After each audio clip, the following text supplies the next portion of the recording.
the One-Up Mayfly Spinner, tied to represent the female spinner when she first becomes trapped in the surface film, often with one wing up and one wing down. Set the thread on at the eye and make tight touching turns down the hook shank, using the spare end set at an angle to help make these turns touching, so that we make a good base for the wing as you tie it in. About 20 turns or so is sufficient. Now 3 or 4 open turns forward to the tie-in point for the wing, which is grey bull elk. Snip off a bunch, and it's important to clean the butts out from any woolly underfur. I use my thumbnail against the index finger to do that. Now put that into the hair stacker, push it down, trim off the butts, get rid of that one, trim off the butts flush with the top of the hair stacker, and then take a few fibres of moose body hair and also add this to the hair stacker. Again, trim off the butts and tap the stacker.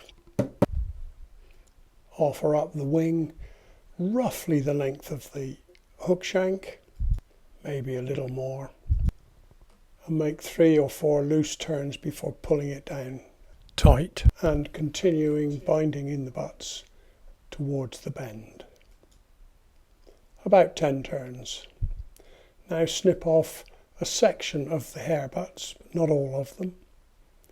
This way we'll put a taper into the body as we go down.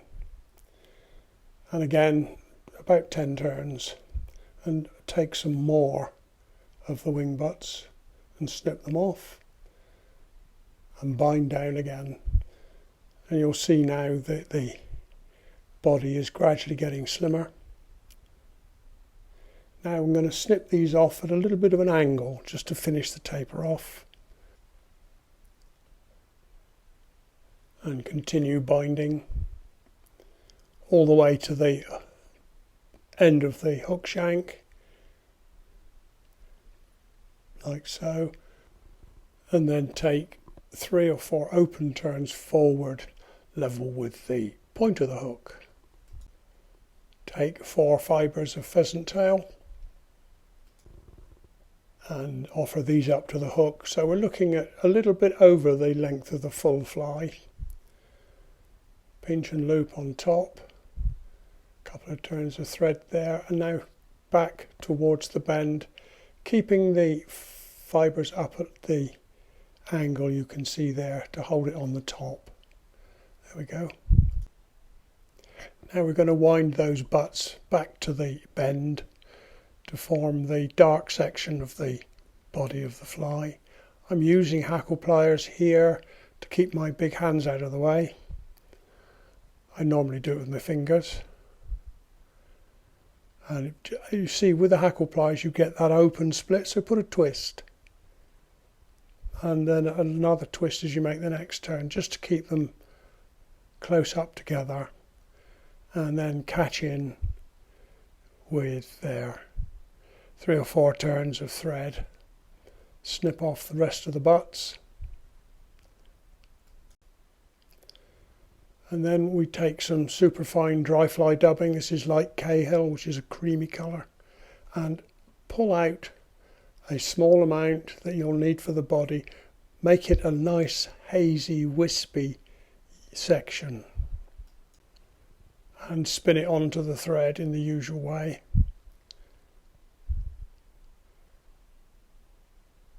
So that it's touching the base of the hook there where it's ready to wind. A couple of turns here. Don't worry if it's a little bit fuzzy here, because it suggests the egg laying mist of eggs that's going on at the tail end. There, now we opened a couple of spirals through the dark to segment it, and then we build the body. The first 2 or 3 turns there just to make sure it comes through level. There we go. Right up to the wings.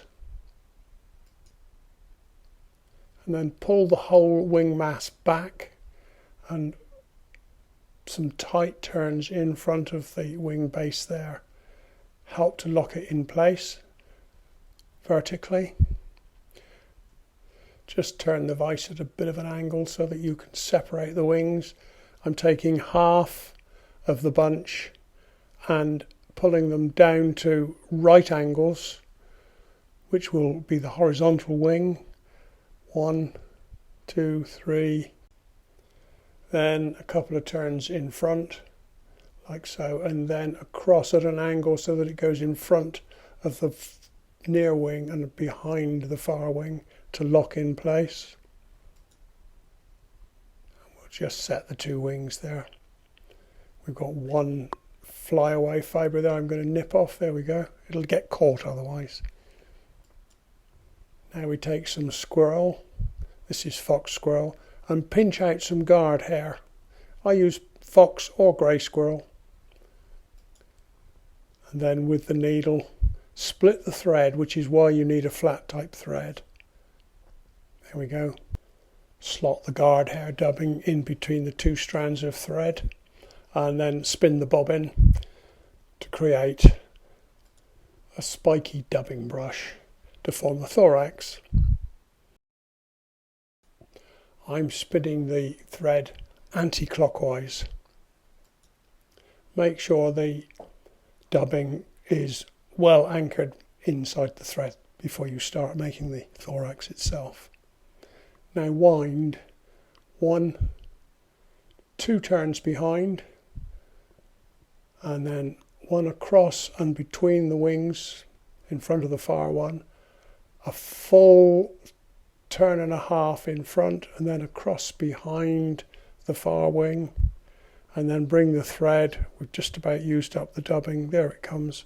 Last little bit goes there in front of the wings.